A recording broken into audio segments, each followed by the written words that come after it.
Jesus, que o Senhor continue na direção desse momento, onde a tua igreja se reúne para te adorar.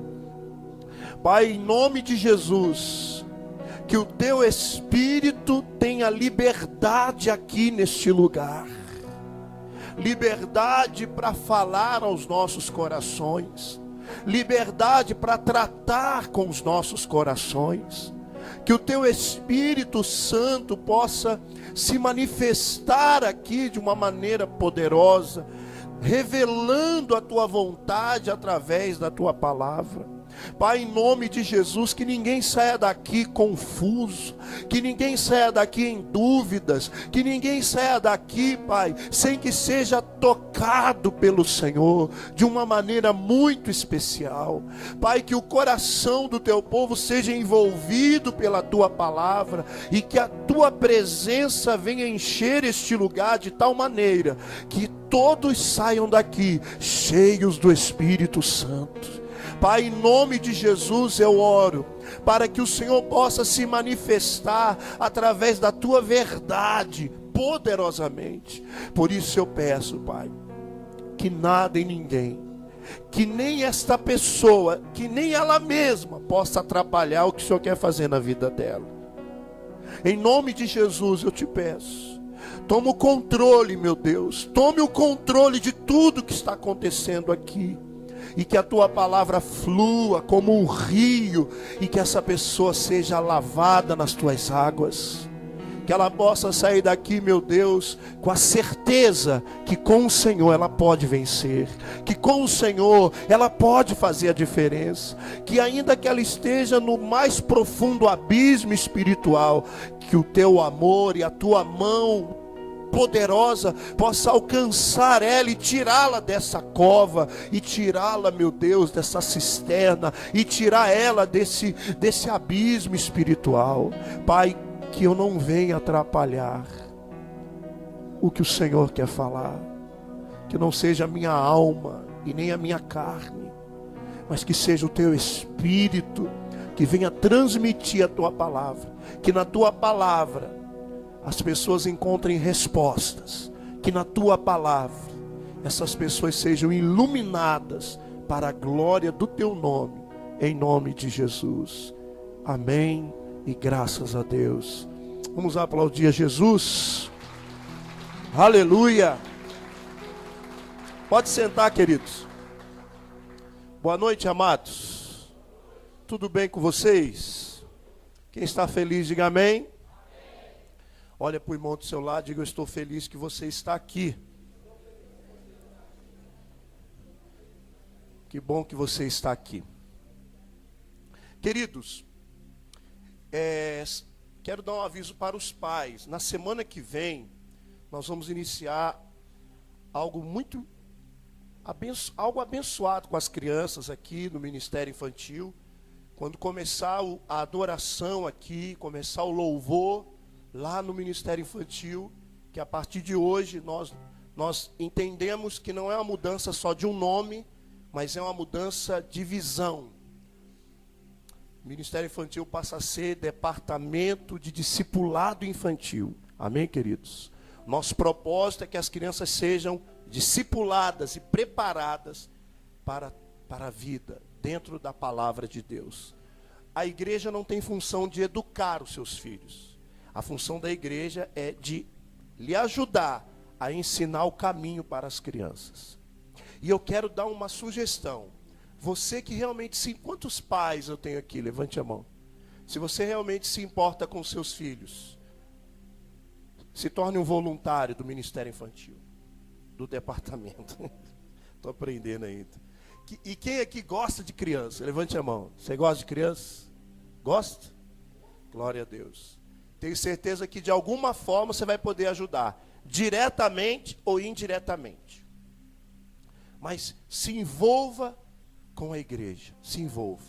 Queridos, nesses últimos domingos, Deus tem nos dado palavras que têm nos levado a nos levantar e nos posicionar acerca do propósito pelo qual nós fomos salvos em Cristo Jesus. E temos falado muito sobre a igreja se levantar e buscar em Deus aonde Deus quer. E quando eu falo igreja, são pessoas. Igreja não é um prédio, igreja são pessoas. As palavras de Deus têm vindo para despertar você, para que você faça algo. Só que esses dias eu estava orando e Deus colocou algo no meu coração. Eu creio que Deus não mudou o que Ele está fazendo aqui.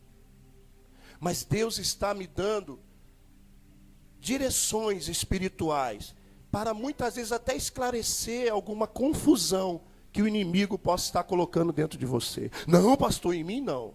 Irmãos, a Bíblia diz, não deis lugar ao diabo. E sabe o que a Bíblia fala de não dar lugar ao diabo? A Bíblia não coloca, olha, pastores, missionários, bispos, apóstolos. Não, a Bíblia diz para todos, não dei lugar ao diabo. E eu vou dizer para você, o diabo muitas vezes, querido, entenda bem, ele nunca vem com um chifre e um garfo na mão e uma capa. Muitas vezes ele vem com um engano. E o engano, se você não vigiar, ele pode atrapalhar você. E é o engano que eu não quero que atrapalhe o que Deus está fazendo nessa igreja. Por quê, pastor? Porque quando nós começamos a falar das pessoas se levantarem e estarem dispostas, disponíveis, estarem com o coração aberto para fazer o que Deus quer que elas façam, muitas vezes, se nós não vigiarmos, nós podemos entrar num ativismo. E queridos, e o que Deus está fazendo nessa igreja? Ontem, nós estávamos na praça com vários jovens e adolescentes da igreja e vários pais que acompanharam seus filhos. E houve um mover do Espírito Santo naquela praça Afonso Pena, onde pessoas começaram a se aproximar da gente. E uma coisa que eu não falei ontem, para vocês que estavam ontem, na hora era tanta coisa que Deus estava fazendo ali, que eu acabei não dizendo. Mas eu estava ali com vocês e Deus me deu uma visão, que nós estávamos como se fosse uma fogueira, no meio daquela praça.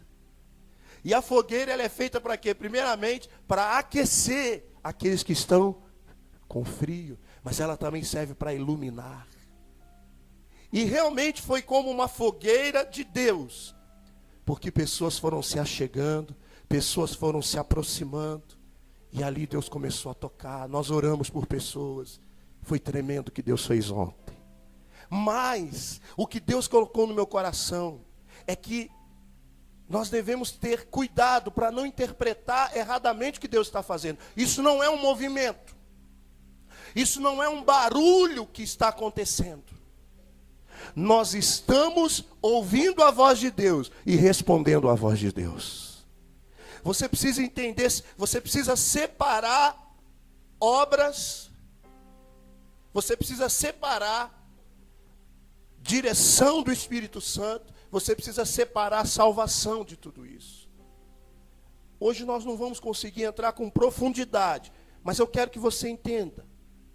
Queridos, o que nós estamos fazendo não é uma obra para nós. Nós fazemos uma obra para Deus. Eu vou dizer que é muito importante as obras sociais e talvez obras espirituais que as pessoas fazem aí fora. Mas você pode ter certeza que nem toda obra que é feita, ela é feita realmente numa direção de Deus. Por quê? Porque Deus não está interessado em só aliviar a dor momentaneamente da pessoa. Deus quer transformar a vida dela. Deu para entender ou não? Deus não quer saciar a fome daquela pessoa por um momento. O que Jesus disse para aquela mulher que estava, a mulher samaritana, junto ao poço de Jacó? Ela estava ali pegando água, e Jesus disse, se você soubesse quem sou eu, e por que eu estou te pedindo água, você me pediria água, porque a água que eu te der, nunca mais você vai ter sede. Só que nós temos que ter cuidado, porque um lado da igreja diz, isso é ativismo, isso é tudo barulho, isso é fogueira de jornal, daqui a pouco vai acabar, mas não se envolve, fica de braços cruzados, como uma árvore seca que não dá frutos. Mas por outro lado temos que vigiar, porque não podemos fazer uma obra para nós. E aí você pergunta, pastor, qual que é a diferença de uma obra que alguém faz para Deus e de uma obra que ela faz para ela? A obra que nós fazemos para Deus aponta para Jesus e não para nós mesmos. Porque existem muitas pessoas fazendo obras, mas os outdoors, os folders, os sites, tudo aponta para eles. A obra que nós fazemos para Deus, ela começa em Cristo e termina em Cristo. Ou seja, que o Senhor nos dê condições de ajudar quem está com fome. Que o Senhor nos dê condições de ajudar quem está com frio. Que o Senhor nos dê condições de ajudar quem está perdido ou desesperado. Mas que a maior riqueza e o maior presente que nós vamos dar para eles não é aliviar a dor deles por um momento, mas é apresentar Jesus, que é o remédio para toda a vida. Olha o que a Bíblia diz. Tito capítulo 3, versículos 5 e 9. Você precisa entender que, queridos, nós não somos aceitos por Deus porque nós fazemos obras. Nós somos aceitos por Deus pelo sangue derramado por Jesus na cruz do Calvário. Porque, vamos ser sinceros, se nós formos entrar na competição de obras, tem gente aí fora que odeia Jesus e faz mais obras que muita gente. Por isso que nós não somos salvos por obras. Nós somos salvos pela fé em Cristo. Pela graça somos salvos. Tito capítulo 3, versículos 5 ao 9. Não pelas obras de justiça que houvéssemos feito, mas segundo a sua misericórdia nos salvou, pela lavagem da regeneração e da renovação do Espírito Santo, que abundantemente Ele derramou sobre nós por Jesus Cristo, nosso Salvador, para que, sendo justificados pela sua graça, sejamos feitos herdeiros, segundo a esperança da vida eterna. E fiel é a palavra. E isso quero que deveras afirmes, para que os que creem em Deus procurem aplicar-se às boas obras. Estas coisas são boas e proveitosas aos homens, mas não entre em questões loucas, genealogias e contendas, e nos debates acerca da lei, porque são coisas o que, queridos? Sabe o que Paulo está dizendo para ele? Olha o seguinte, primeiramente, nós somos salvos, não pelo que nós fazemos, mas pelo que Cristo fez por nós. Mas isso não quer dizer que vocês têm que cruzar os braços e não se aplicar em boas obras para com as pessoas. Querido, nós precisamos tomar uma posição, queridos. Queridos, o mundo está se perdendo, as pessoas estão perdidas.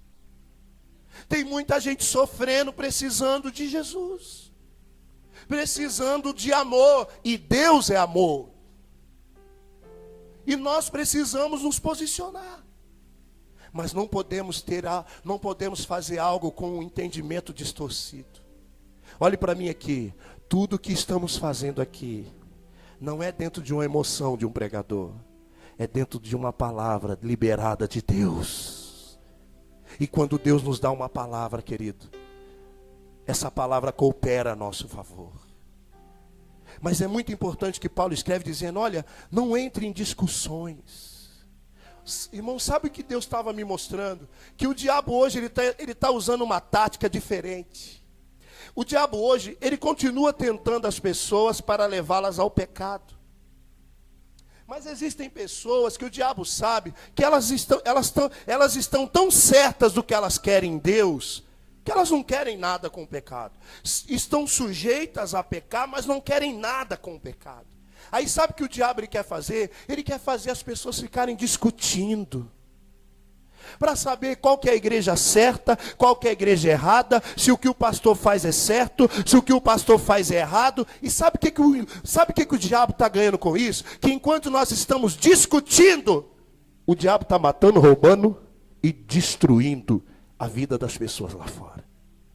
Enquanto estamos discutindo aqui dentro se esse pastor é ungido, se ele não é, se o que está sendo feito é de Deus ou não, O diabo não para. Esses dias um irmão falou, pastor, esses dias eu tive uma experiência que me despertou. Ele disse, eu fui visitar uma pessoa na estrada velha, que vai até Caçapava, e de repente, o motorista, ele acaba atropelando um ciclista. E esse ciclista cai no chão, as pessoas começam a ligar para o socorro, para trazer lá a ambulância, o SAMU. E ele ficou olhando para aquele cidadão, a pessoa que atropelou ele fugiu. E ele está ali, as pessoas tentando ajudar, de repente chega a ambulância e está tentando reanimar ele. E ele começa a suspirar.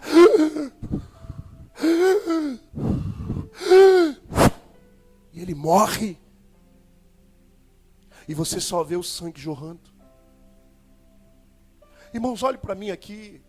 Eu tenho orado a Deus, eu tenho buscado a Deus, dizendo, Deus, eu sou tão falho, mas eu peço ao Senhor, me ajuda a compartilhar o que o Senhor está falando comigo. Irmãos, eu não tenho mais tempo para discutir. Eu não tenho mais tempo para discutir. Eu preciso de pessoas que estejam disponíveis a fazer parte de um exército que vai levar luz, que vai levar amor, que vai levar cura para as pessoas.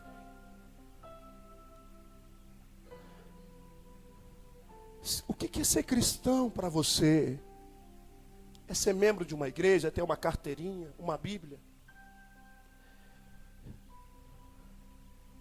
Um verdadeiro cristão é alguém que se arrependeu do seu pecado e colocou a sua fé e confiança somente em Jesus Cristo.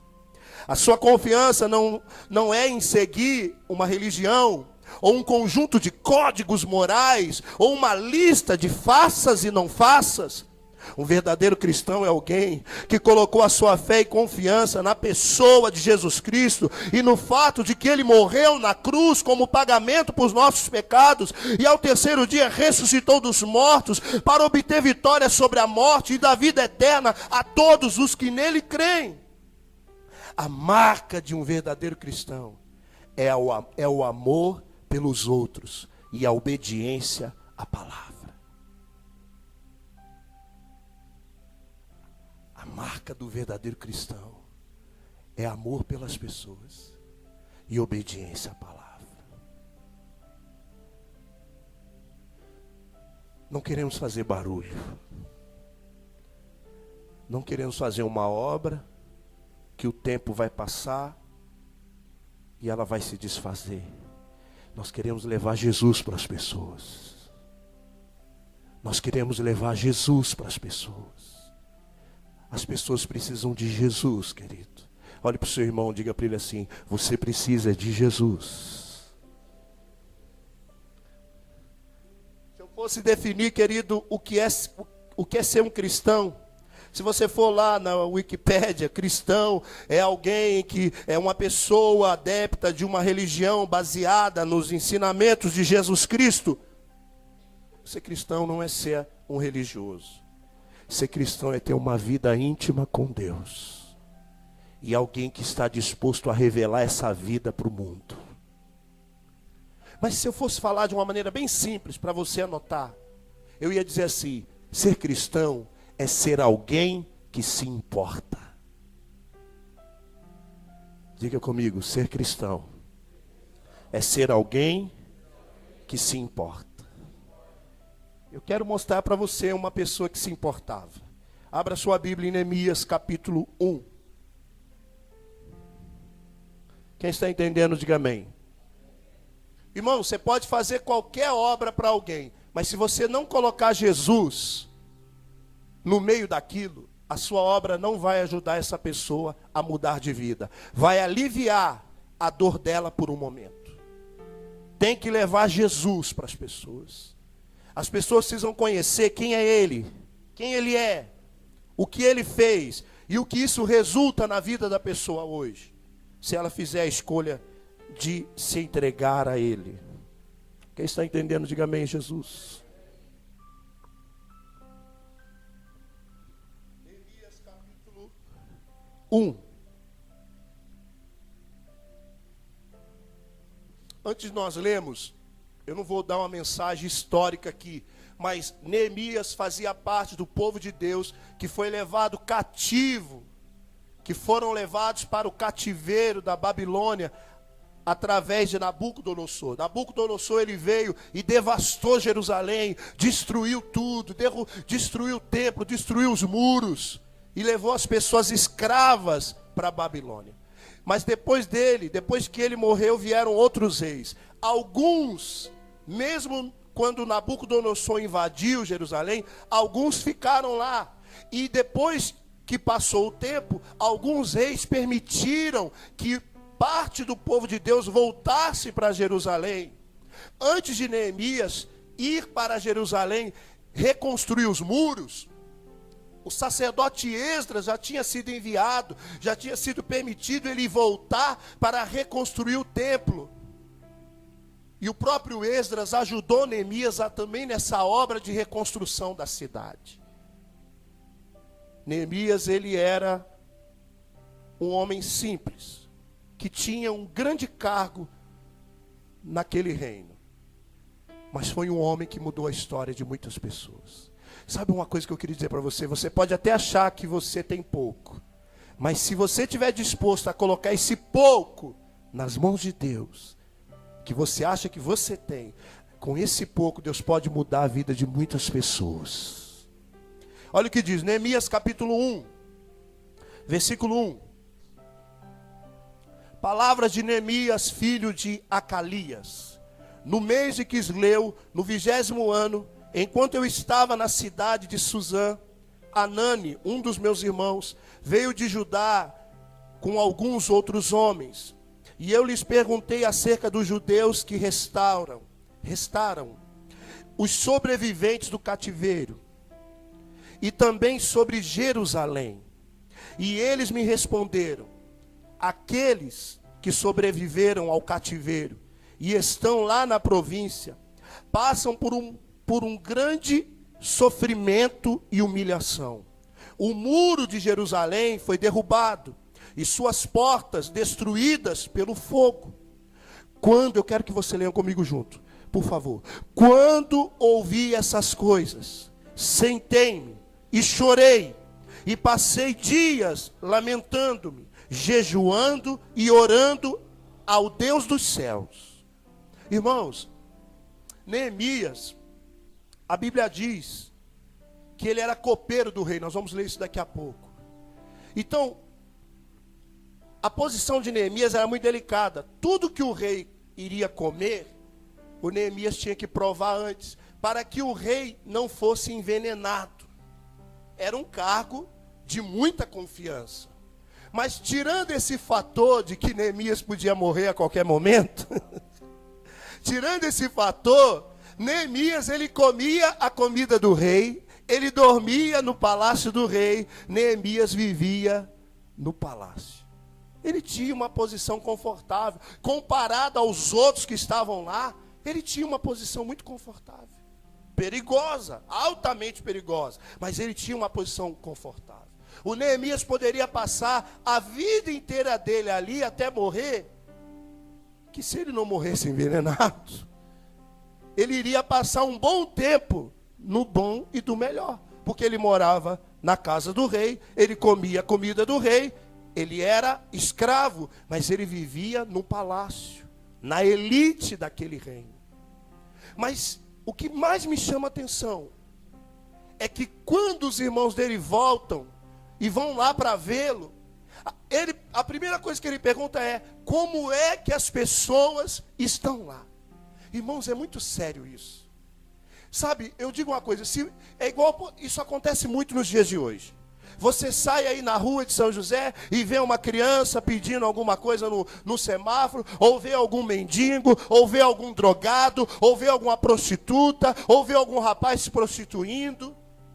A primeira atitude que nós temos quando nós vemos uma cena assim é fazer o quê? Virar o rosto. Eu não gosto nem de ver isso. Isso dói tanto no meu coração, não dá nem vontade de ver. Na verdade, isso aí é uma desculpa. Nós viramos o rosto porque nós não queremos nos envolver. Nós somos da geração do A, do A, do A, do cada um no seu quadrado. Nós não queremos nos envolver com os problemas dos outros. Nós somos a geração seguinte, vou até falar errado para você entender. Nós somos da geração seguinte: isso aí não é problema meu. Não é problema meu. Na verdade, o que Deus quer nesses dias é que ao invés de você virar o rosto, você continue olhando. E você esteja disposto a dizer: Senhor, o que eu posso fazer?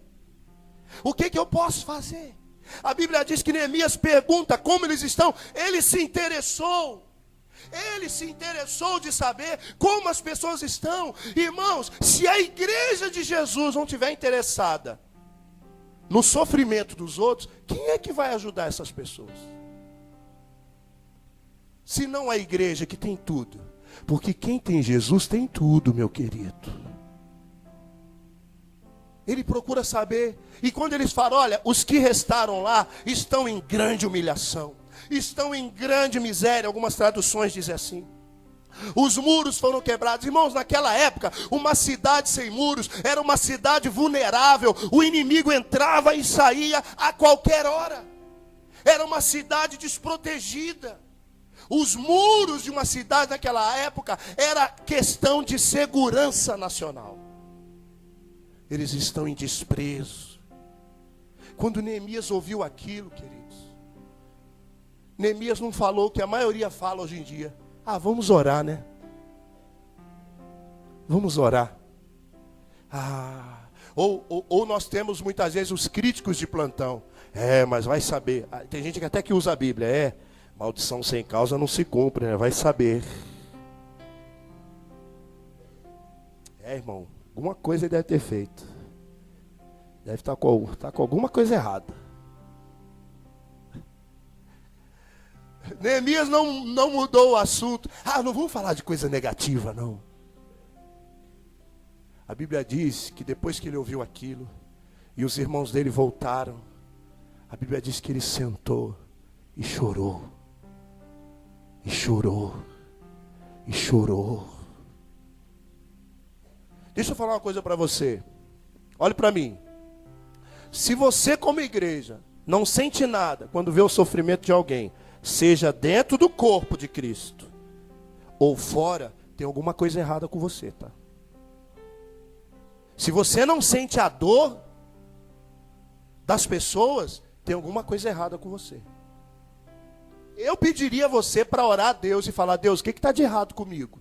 Porque eu estou tão frio, tão insensível, que eu não sinto nada quando eu vejo alguém no sofrimento ou sendo usado pelo diabo.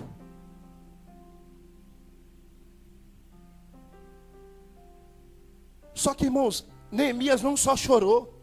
Porque, repita comigo, só chorar não adianta também. Não adianta só chorar. Neemias fez o que nós estamos lutando para fazer aqui hoje. Neemias também não saiu desenfreado, tentando fazer algo na força dele, no braço dele, do jeito dele. Não, Neemias chorou, mas ele fez o que depois? Ele foi orar a Deus. Ele jejuou, ele se consagrou, ele colocou-se diante de Deus. Porque ele disse: Pai, o que eu posso fazer para mudar isso? Olha o que a Bíblia diz aqui no versículo 10. Neemias 1:10. Estes são os teus servos e o teu povo. Tu os resgataste com o teu grande poder e com o teu braço forte. Leiam comigo. Senhor, que os teus ouvidos estejam atentos à oração desse teu servo. Ele está falando dele. E a oração dos teus servos, que tem prazer em temer o teu nome. Faze com que hoje este teu servo seja bem sucedido, concedendo-lhe a benevolência deste homem. O que Neemias estava fazendo? Ele começou a orar e jejuar durante dias, e ele sabia que ele ia estar junto do rei, e que aquele homem teria poder e autoridade. Neemias era escravo, ele não poderia sair dali e ir para Jerusalém se o rei não permitisse, e ele não adiantava ele sair com a cara e com a coragem apenas. Deus precisava cooperar, abrir os caminhos, dar condições para que ele fizesse aquela obra. Irmãos, olha só, presta atenção. Tudo que você fizer, seja, olha, porque eu vou dizer uma coisa para você. Hoje o Espírito Santo falou. Receba essa palavra na sua vida. A obra que Deus quer fazer com você, começa em você e depois na sua casa. Aí depois sim, Deus vai fazer obra através de você em outras pessoas. A obra começa em você. Se você não deixar Deus fazer uma obra em você, não adianta você querer fazer obra para os outros. Vai ser 2 cegos guiando um ao outro. Para você guiar alguém que precisa de ajuda, você precisa ter a visão de Deus. Querido, é sério isso. A obra começa em mim, começa na minha casa, e depois sim eu vou fazer outras coisas. Neemias sabia que ele precisava de ajuda, e ele ora, ele se coloca à disposição. Irmãos, Deus falou algo no meu coração. Essa palavra aqui que eu estou pregando hoje, essa palavra Deus me deu enquanto eu orava. E Deus disse que se realmente, irmãos, olha, se o nosso coração está sendo sincero com Deus naquilo que nós estamos fazendo, Deus há de levantar pessoas que vão ter prazer de investir naquilo que nós estamos fazendo para Deus.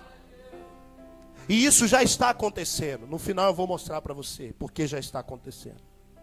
Neemias então vai para falar com o rei, capítulo 2. No mês de Nissan, versículo 1, do 20º ano do rei Artaxerxes, na hora de servir-lhe o vinho, levei-o ao rei. Nunca antes eu tinha estado triste na presença dele. Por isso o rei me perguntou: por que o seu rosto parece tão triste? Se você não está doente, essa tristeza só pode ser do coração. Com muito medo eu disse ao rei: que o rei viva para sempre. Como não estaria triste o meu rosto, se a cidade em que estão sepultados meus pais está em ruínas, e as suas portas foram destruídas pelo fogo? O rei me disse: o que você gostaria de pedir? Então orei ao Deus dos céus. Você vê que tudo que Neemias fazia era debaixo de oração. Irmãos, quando nós colocamos Deus à frente do que nós vamos fazer, Deus ele sempre nos garante a vitória. Agora, quando nós fazemos algo sem direção de Deus, sem oração, quando nós tomamos qualquer atitude sem consultar a Deus, sem buscar o Senhor de verdade, isso pode nos levar a caminhos de morte. Versículo 4 ainda. 5. E respondi ao rei: se for do agrado do rei, se o seu servo puder contar com a sua benevolência, que ele me deixe ir à cidade onde meus pais estão enterrados, em Judá, para que eu possa reconstruí-la. Então o rei, estando presente, a rainha sentada ao seu lado, perguntou-lhe: quanto tempo levará a viagem? Quando você voltará? E marquei um prazo com o rei, e ele concordou que eu fosse. A seguir acrescentei: se for do agrado do rei, eu poderia levar cartas do rei aos governadores de Trans-Eufrates, para que me deixem passar até chegar a Judá. E também uma carta para Asaf, guarda da floresta do rei, para que ele me forneça madeira para as portas da cidadela, que fica junto ao templo, para os muros da cidade e para a residência que irei ocupar. Visto, leiam comigo bem alto, visto que a bondosa mão de Deus estava sobre mim, o rei atendeu os meus pedidos. Irmão, sabe o que Deus tem falado no meu coração? Não adianta só você se entristecer com o sofrimento dos outros. Não adianta só você se indignar com a situação que as pessoas estão. Você tem que estar disposto a fazer algo. Você tem que estar disposto a agir. Se você não estiver disposto a fazer algo, esse sentimento seu não é 100% verdadeiro. Neemias sentiu a dor, ele orou, jejuou, colocou diante de Deus. Foi até a presença do rei, não escondeu do rei o seu descontentamento. O rei se coloca à disposição dele e diz: o que você precisa? Neemias já podia falar, ele fala: eu vou orar a Deus mais um pouquinho, porque eu não quero errar. Quem aqui não quer errar? Levante a mão. Então busque muita presença de Deus, que você não vai errar. Ah, pastor, mas nós estamos sujeitos a errar. É verdade, Nós somos humanos, nós somos pecadores. Mas quanto mais você orar, querido, menos você vai errar. Quanto mais você orar, menos você vai errar. Porque todas as vezes que nós erramos, foi porque nós não consultamos a Deus. Ou porque nós não ouvimos a Deus. É verdade ou mentira que eu estou falando aqui? Porque se nós oramos e consultamos a Deus, Deus vai dar a direção certa. Neemias vai para lá. E o mais importante de tudo, ele faz a obra, querido. E ele conclui a obra. Olha o que diz aqui, Neemias capítulo 6, versículo 15. Neemias capítulo 6.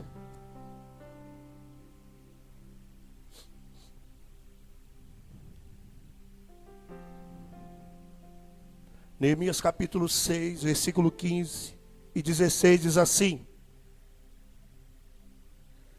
E o muro ficou pronto no 25º dia de Eliú, em 52 dias. E quando todos os nossos inimigos souberam disso, todas as nações vizinhas ficaram atemorizadas e com orgulho ferido. Agora leiam vocês bem alto. Pois perceberam que essa obra havia sido executada com a ajuda do nosso Deus. Olhe para mim, Deus vai te ajudar se você colocar Ele na frente dos seus projetos. Deus vai te ajudar se você começar a colocar Deus à frente de tudo que você fizer. Queridos, essa palavra não fala só acerca da igreja para olhar para o mundo lá fora. Essa palavra fala acerca da tua vida, da tua casa, da tua família. Que tudo que você fizer, se você colocar o Senhor à frente, se você orar, se você se consagrar, se você agir mediante a palavra de Deus, Deus vai te ajudar.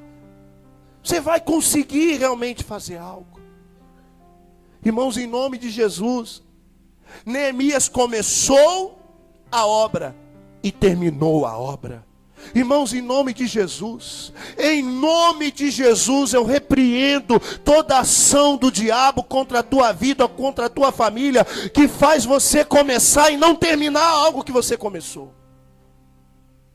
Aquilo que você começar, vá até o fim em nome de Jesus. Aquilo que você começar a fazer, não desista, não recue. Persevera, meu irmão. Olhe para o irmão do seu lado, diga: você precisa perseverar. Não, desse jeito ele vai desanimar. Fala com fé. Diga: você precisa perseverar. Ir até o fim. Irmãos, ninguém disse que a jornada seria fácil. Ninguém disse que a jornada ia ser fácil, mas a chegada valeria a pena. Nós não estamos aqui, como Paulo escreveu, como dando socos no ar. Não, nós estamos correndo sim e caminhando para um propósito, uma coroa incorruptível. Querido, nós não estamos aqui sem propósito, não, nós temos propósito. Deus tem propósito para as nossas vidas. Neemias era alguém que se importava. Quem aqui se importa? Tem alguém aqui que se importa? A primeira pessoa que você tem que se importar é com você mesmo. Que isso, pastor? Eu tenho que pensar nos outros. Não. Deixa Deus te explicar para você depois julgar. Entenda bem. Se você se importa com o propósito que Deus tem para a sua vida, você não vai viver uma vida de qualquer maneira. Deu para entender agora? Deu para entender ou não? Se você se importa com o que Jesus fez na cruz por você, você não vai viver uma vida de qualquer jeito, de qualquer maneira, sem propósito.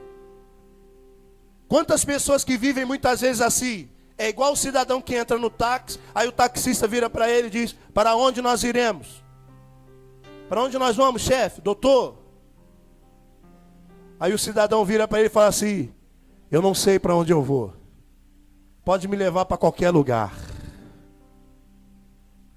Irmãos, quem não sabe para onde quer ir, não vai chegar a lugar algum.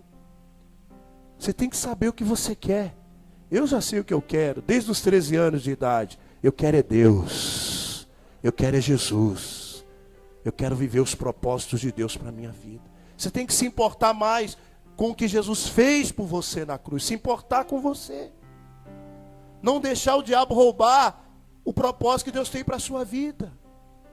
Não viver de qualquer jeito, como se você não tivesse razão, perspectiva de futuro. Ah, pastor, mas você não sabe o que aconteceu comigo. Eu não consigo olhar para frente e ver que a minha vida vai ter sentido. Eu estou dizendo para você nessa noite, o meu Deus tem poder para restaurar qualquer vida que foi quebrada.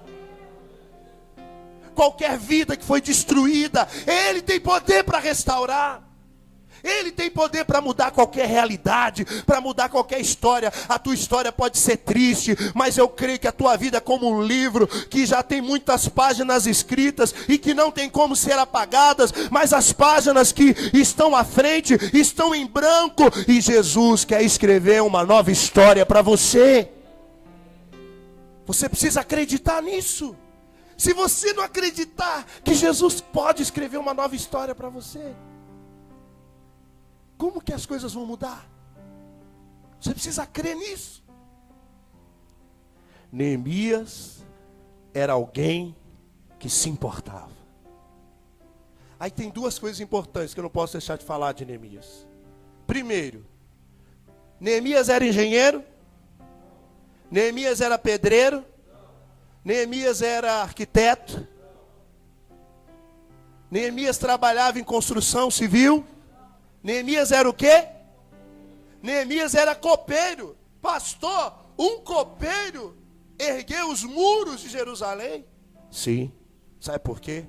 Porque quando você se importa, mesmo que você ache que não tem capacidade, o Deus do céu te capacita.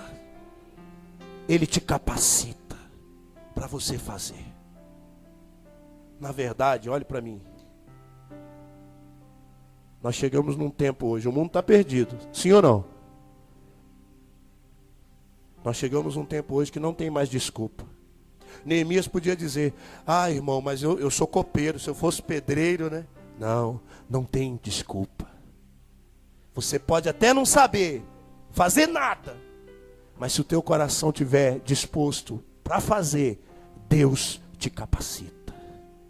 E outra coisa muito interessante, você reparou que diferente de outros homens ou mulheres que Deus usou para fazer algo grande, Neemias, parece que diretamente Deus não falou com ele. Mais ou menos assim, lembra de Moisés? Quem lembra de Moisés? Aquele que estava na figueira e Jesus passou, mandou ele descer, não foi? Não foi não? Moisés, não foi que Jesus falou para ele, sai do barco, vem andando, não foi isso? Moisés estava lá no monte, viu uma sarça pegando fogo e não consumia. Quando ele foi se dirigir para ela, veio a voz de Deus dizendo, olha, Moisés, tire as sandálias, porque o lugar que você está é santo. E Deus vai lá e diz para ele, o meu povo, o clamor do meu povo chegou até mim. O meu povo está sofrendo. Eu vou enviar você lá de volta ao Egito, para você libertar o meu povo. Diga a Faraó, liberte o meu povo. Diferente com outras pessoas, como Maria. Maria, o anjo Gabriel foi lá, foi ou não foi? E falou com ela, não falou? Do plano.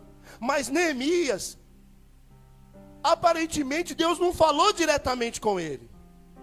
Mas então por que Deus ajudou ele? Então por que Deus fez que ele prosperasse na obra? Porque na verdade Deus falou com ele.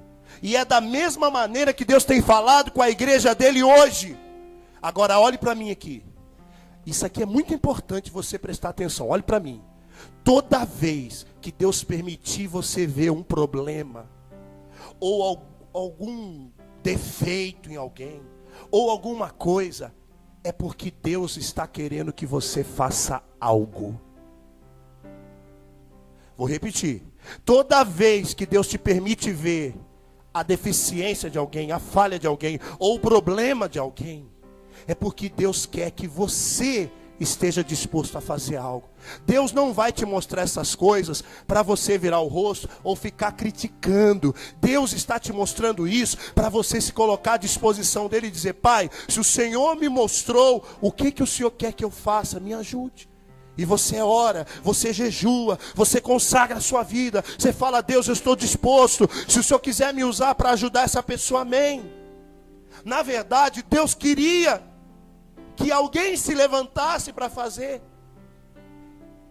Não era só Neemias que estava vendo a cidade daquele jeito.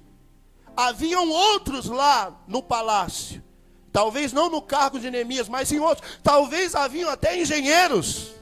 Havia talvez até pedreiros lá no palácio. Mas eles viram, ficaram sabendo e fizeram o quê? Cruzaram os braços.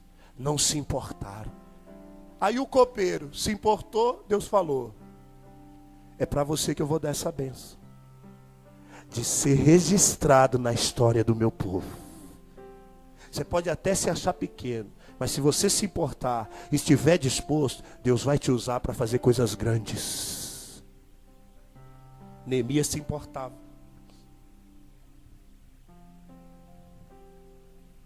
Precisamos nos importar mais. E para terminar, querido, eu falei de alguém que se importava, né? Eu preciso falar de alguém que não se importou. E vai ser rápido. Gênesis capítulo 4. Você se importa? Você se importa com a sua família? O que você está fazendo então? Estou orando. Só orando? Neemias chorou ou não chorou? Significa que ele sentiu a dor, não sentiu? Você só está chorando, não vai mudar nada. Neemias chorou, mas também depois fez o quê? Orou e jejuou.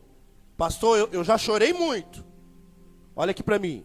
Talvez Deus está dando essa palavra para alguém aqui nessa noite. Deus está mandando dizer para você: acabou o tempo de chorar. Acabou o tempo de chorar. Só chorar não adianta nada. Só lamentar não adianta nada. Não adianta ficar chorando e lamentando. Só isso não adianta. Neemias chorou, porque ele sentiu a dor. Mas ele orou. Ele jejuou. Amém? Você está orando e jejuando? Glória a Deus. Mas talvez Deus também está dizendo para alguém aqui nessa noite: não adianta só ficar orando e jejuando, se você não está disposto a colocar a mão na massa. Se você não quer se levantar para começar a ter atitudes dentro do teu lar, que vai mudar a realidade da tua família. Primeiro, atitudes que vão mudar a realidade da sua vida. Você chora, você sente a dor por ter pecado, por ter feito tal coisa. Aí você ora, jejua, mas não toma atitudes para mudar. Eu vou dizer uma coisa: se você é essa pessoa que Deus está falando aqui através de mim, que tem caído sempre no mesmo pecado, e você cai, e você sente a dor, a vergonha, chora, se arrepende, aí ora, jejua, está forte. Daqui a pouco cai de novo, e vive, se levanta e cai. Levanta, cai, levanta, cai. Para você só tem um caminho. Tiago 5,16. Confessai vossas culpas uns aos outros, e orai uns pelos outros para que sareis. Você precisa pedir ajuda. Porque se você fica caindo e levantando toda hora, é porque você já não tem forças para se manter de pé. Você precisa de ajuda. Então, tem hora de chorar sim. Às vezes tem que chorar, né? A gente sente a dor, o sofrimento. Mas temos que orar, temos que consagrar. E não adianta só orar e consagrar. A gente ora e consagra até Deus dar a direção. Deus deu a direção, eu tenho que agir segundo aquilo que Deus me falou.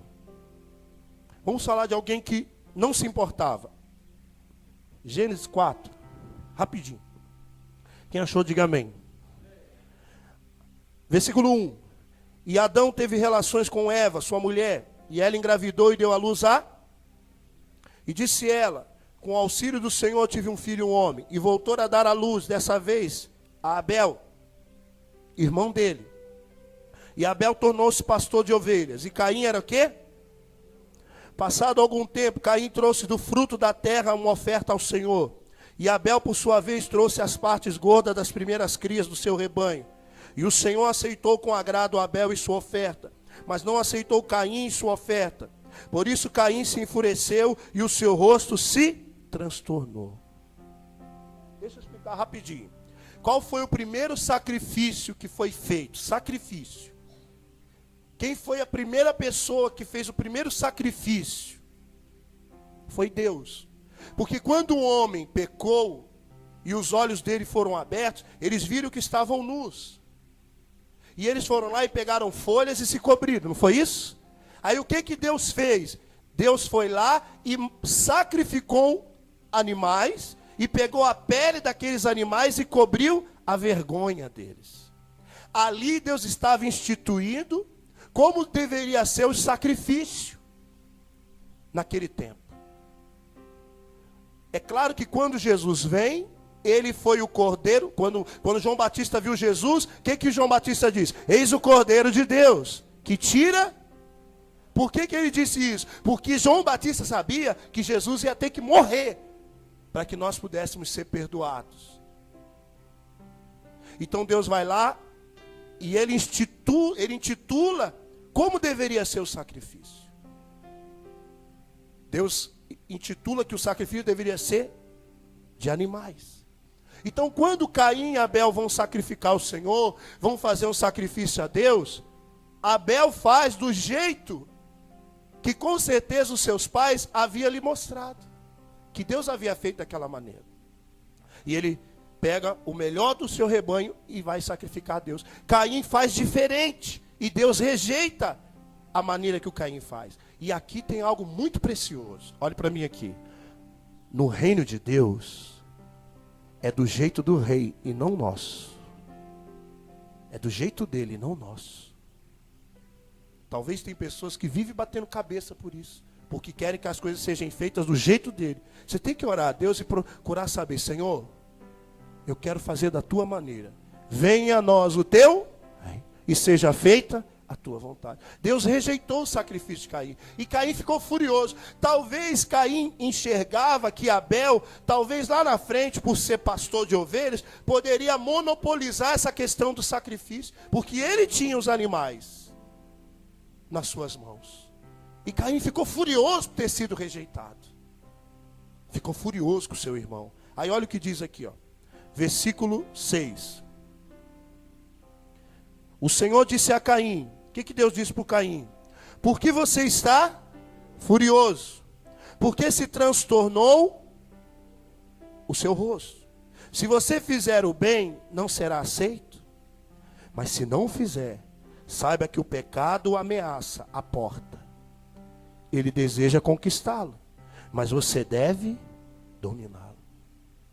O interessante é que Deus viu o coração de Caim. Olhe para o irmão do seu lado, diga para ele: Deus, ele vê o seu coração.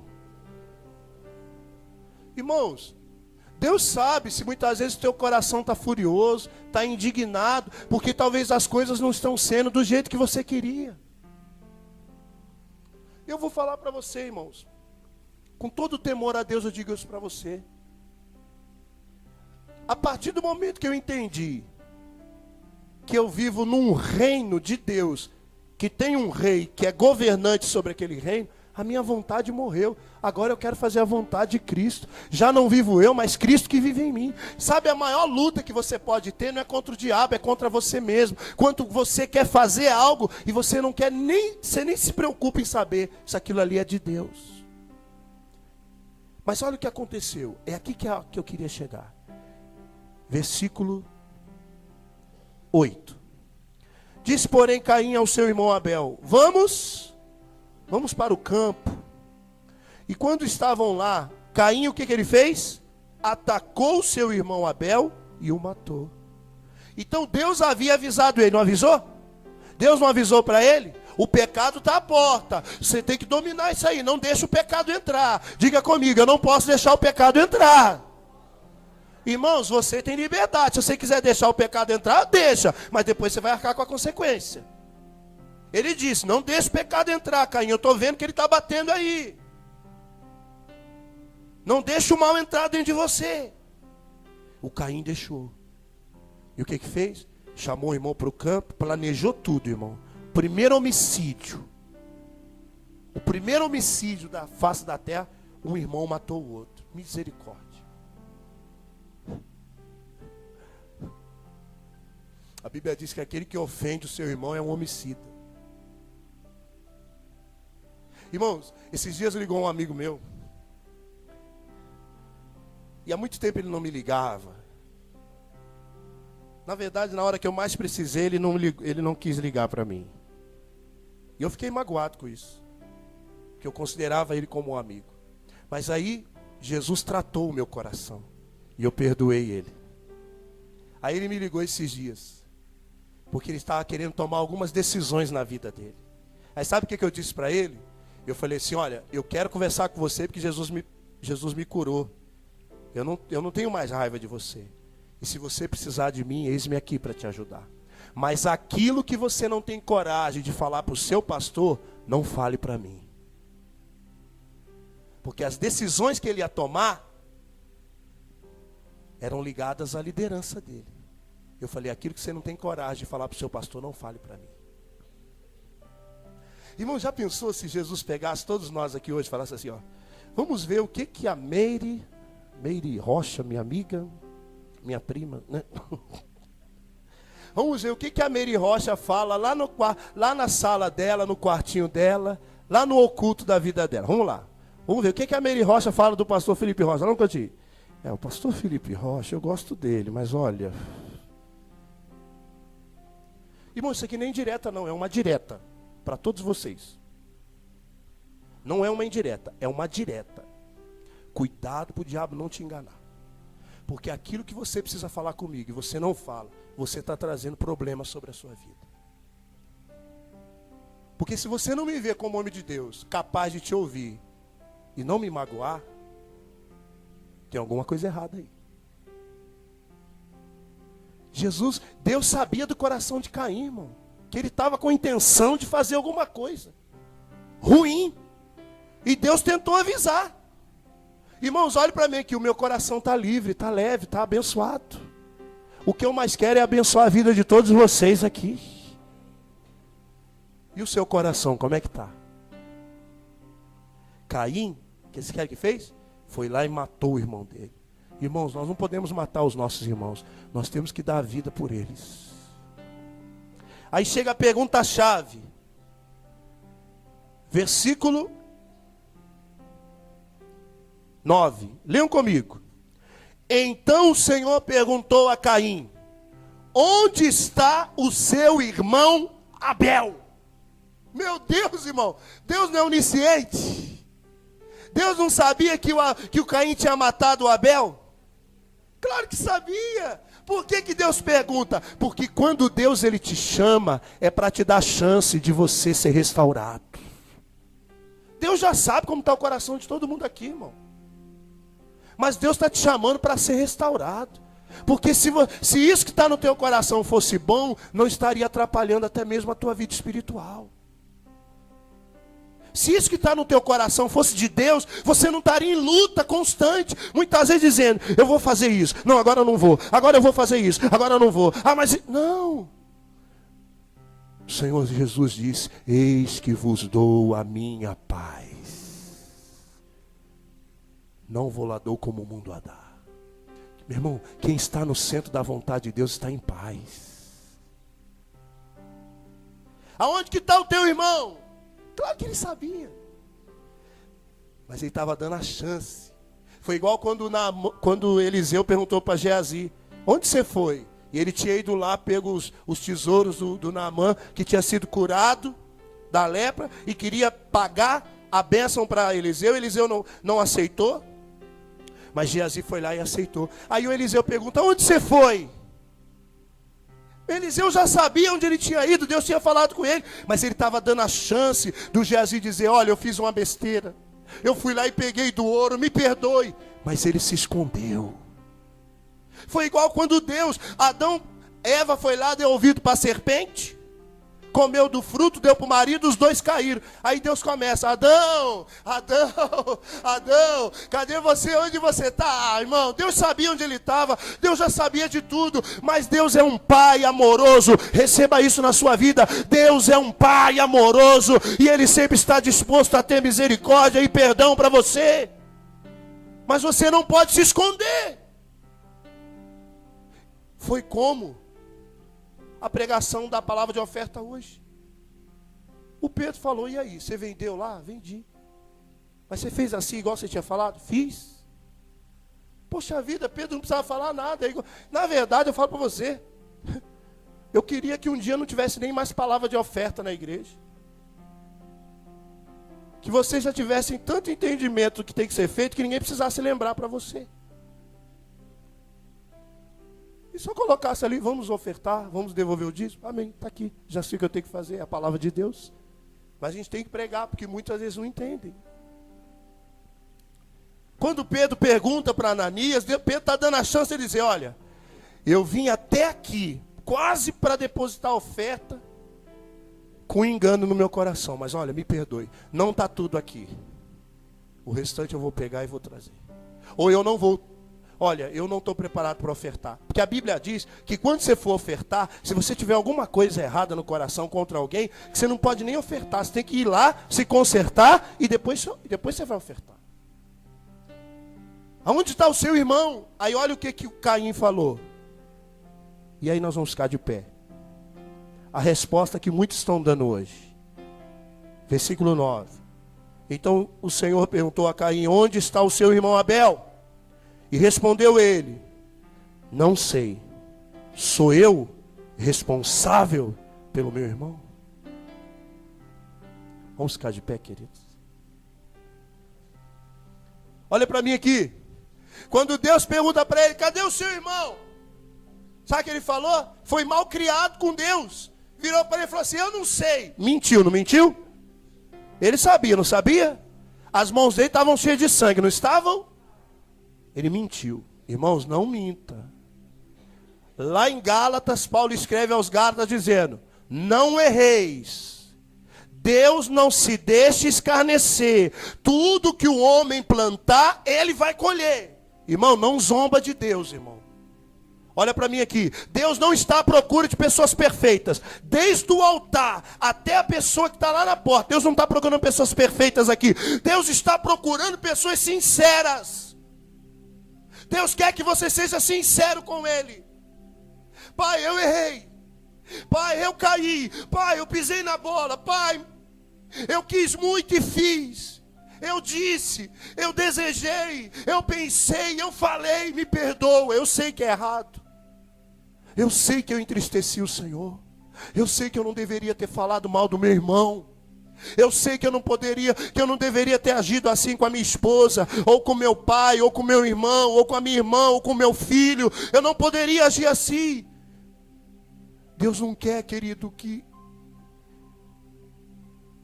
você ache, não, mas eu não sou perfeito. Já viu gente falando assim? Hein? Você vai cobrar ela, vai confrontar ela, ela fala assim, mas eu sou humano, eu não sou perfeito. Realmente você não é perfeito, mas sincero você tem que ser. Você tem que ser sincero. E primeiro com Deus. Porque Deus você nunca vai enganar. E seja sincero com as pessoas também. As pessoas que mais abençoaram a minha vida foram as pessoas que tiveram coragem de olhar nos meus olhos e dizer, pastor, eu preciso falar algo para você. As pessoas que mais me abençoaram foram pessoas que foram sinceras comigo. Só que eu vou dizer uma coisa para você. Eu tomei uma decisão na minha vida. Eu não aceito mais críticas de quem não quer se envolver na transformação daquilo que está criticando. Porque Deus me mostrou que toda pessoa que vem te criticar e ela não quer te ajudar, ela não se coloca à disposição para colocar a mão na massa, para mudar aquilo, se é que aquilo está certo, na verdade ela só quer colocar peso em cima de você. E eu, irmãos, eu não quero mais carregar peso.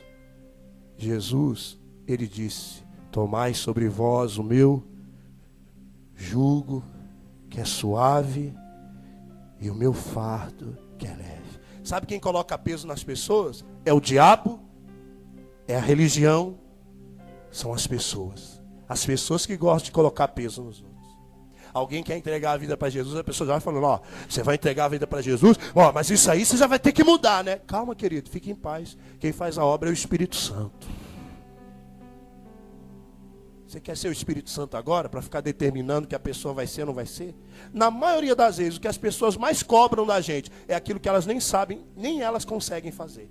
Isso chama-se hipocrisia. Isso chama-se farisaísmo. Você cobrar dos outros aquilo que nem você faz. Eu não quero carregar peso não, querido. Tudo, eu vou repetir para você entender. qualquer pessoa que quiser trazer uma crítica para mim, eu vou receber. Porque eu não sou o dono da verdade. O dono da verdade é Jesus. Ele não é só o dono da verdade, ele é a verdade.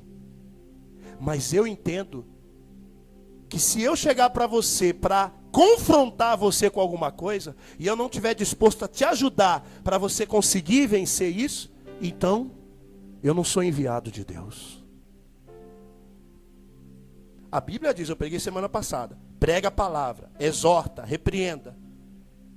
Nós temos que estar dispostos, sim. Se Deus nos mostrar algo, querido, eu quero te ajudar.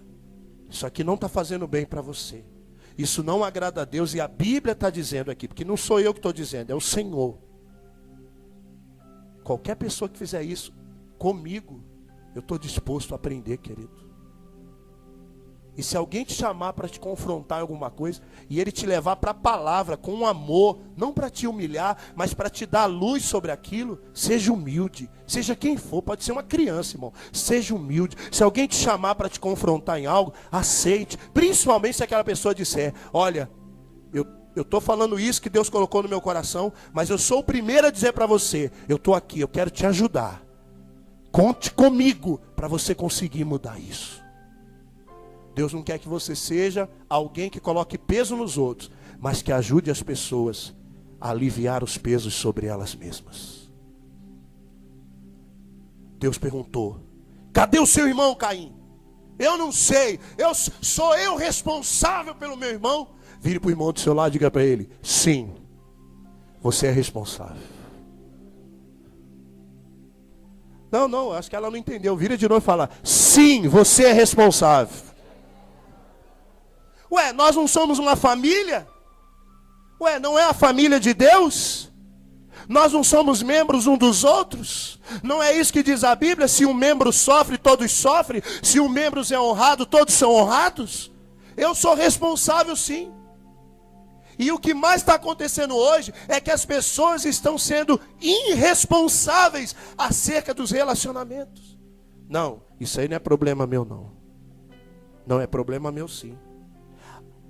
A não ser que eu vou lá, trago a luz, me ofereço para ajudar, me coloco à disposição, mas a pessoa orgulhosa não aceita, aí, querido, se você se dedicou a tentar ajudar e a pessoa não quis, não desista dela não, ore, mas não force, porque nem Deus força as pessoas. Então você não pode forçar ninguém a querer mudar. A pessoa vai mudar quando ela tomar uma decisão. Mas não fique forçando, não. Imagine que o cidadão está indo para o buraco. Aí você está dizendo, não faça isso. Olha, aquilo ali é mal, que isso faz mal para você. Mas olha, eu estou aqui para te ajudar. Conta comigo, vem comigo. Não, eu sei o que eu estou fazendo, Então tá bom. Eu sei o que eu estou fazendo.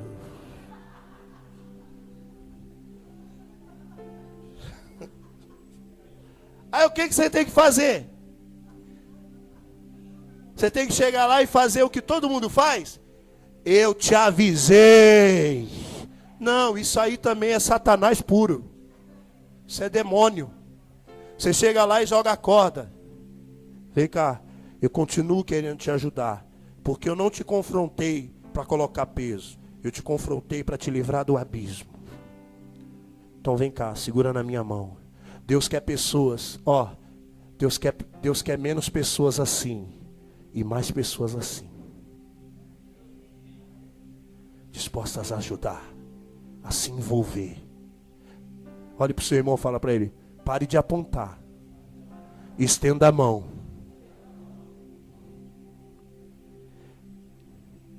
E para terminar, eu sempre falo que vou terminar e não termina, fica tranquilo. Uma hora termina, irmão. Você sabia por que nós estamos vivendo esse momento da igreja olhar para fora, olhar para aqueles que estão sofrendo? Você sabia, olhe para mim, você sabia que quando Deus vê as pessoas perdidas no mundo, Ele vê filhos e filhas que estão perdidas? Aí alguém diz, não, mas a Bíblia diz que só é filho quem recebe. Só quem está lá em João 1, ele veio para os seus, e os seus não receberam, mas a todos o quantos receberam, deu-lhes o poder de serem feitos filhos de Deus. É verdade. Está na Bíblia. Mas quando Deus olha lá para fora, Ele já vê com olhos de fé, filhos e filhas. Mas olha o que diz aqui. Coloca lá para mim, Romanos. Esse é o último mesmo. Romanos 10. Não vou ler aqui. Romanos 10, 13. Leiam comigo. Todo mundo junto, vamos lá. Porque todo aquele que invocar o nome do Senhor, como, pois, invocarão aquele em quem não creram? E como crerão naquele de quem não ouviram falar? E como ouvirão se não houver quem pregue? E como pregarão se não forem enviados? Como está escrito, como são belos os pés dos que anunciam boas novas. Deus olha lá para fora e vê na prostituta, vê no ladrão, vê no homossexual, vê no religioso, vê no filho rebelde, no pai ausente, em todos que estão lá fora, perdidos, sem direção. Deus vê eles como filhos. Mas como que eles vão invocar naquele que eles não creram? E como que eles vão crer se não há quem pregue? E como vamos pregar se não formos enviados? Olhe para mim. Deus está enviando a sua igreja. Nesses últimos dias, Deus está querendo te enviar no seu trabalho, na sua escola, na faculdade, na fila do banco, no ônibus, lá no hortifruti, no supermercado. Se você estiver disponível, aonde você estiver, Deus vai te usar para anunciar a boa notícia para as pessoas.